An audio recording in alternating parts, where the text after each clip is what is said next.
Yesus adalah Allah itu sendiri, sebab dalam Dialah berdiam secara jasmaniah seluruh kepenuhan kealahan. Kolose 2 ayat 9. Setelah Yesus bangkit dari kematian, Dia menampakkan diri kepada para muridnya. Tetapi salah satu dari mereka, Thomas, tidak ada di sana.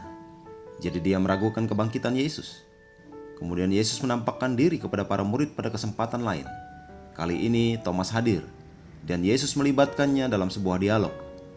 Dia berkata kepada Thomas, "Taruhlah jarimu di sini dan lihatlah tanganku.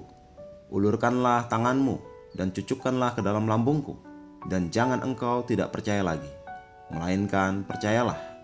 Yohanes 20 ayat 27.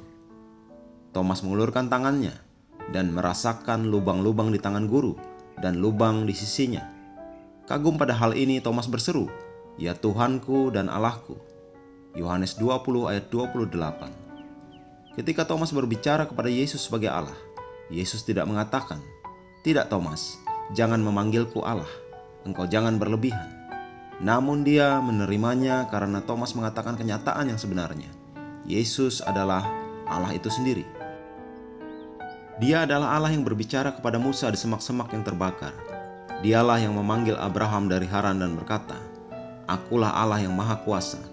Hiduplah di hadapanku dengan tidak bercela." Kejadian 17 ayat 1. Dia adalah Allah yang berdiri di hadapan Musa dan berkata, "Tanggalkanlah kasutmu dari kakimu, sebab tempat di mana engkau berdiri itu adalah tanah yang kudus." Keluaran 3 ayat 5.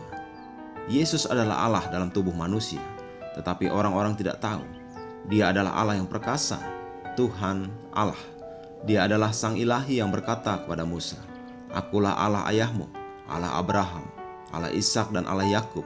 Keluaran 6 ayat 2. Tuhan Allah adalah Allah yang Maha Kuasa.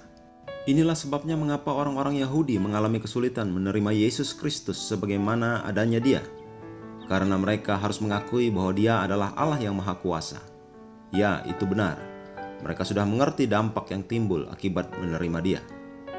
Pikirkan hal ini. Mereka tidak bisa menerima bahwa ada orang Galilea yang tampaknya biasa-biasa saja, yang berjalan di jalan-jalan Israel, sebenarnya adalah Allah yang Maha Kuasa. Mereka tidak bisa menerimanya. Mereka menghukumnya sampai mati, tetapi Dia meletakkan nyawanya sebagai anak domba demi keselamatan mereka. Alkitab berkata, Ia telah ada di dalam dunia, dan dunia dijadikan olehnya, tetapi dunia tidak mengenalnya.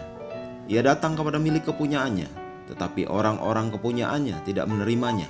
Yohanes 1 ayat 10-11.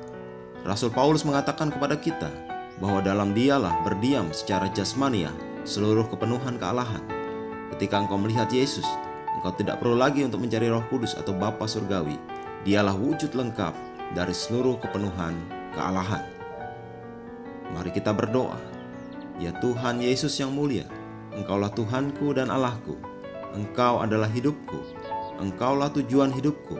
Engkau adalah segalanya dan alasan keberadaanku. Aku menyembah-Mu karena Engkaulah Allah yang layak disembah. Terima kasih untuk mengungkapkan diri-Mu kepadaku hari ini. Amin.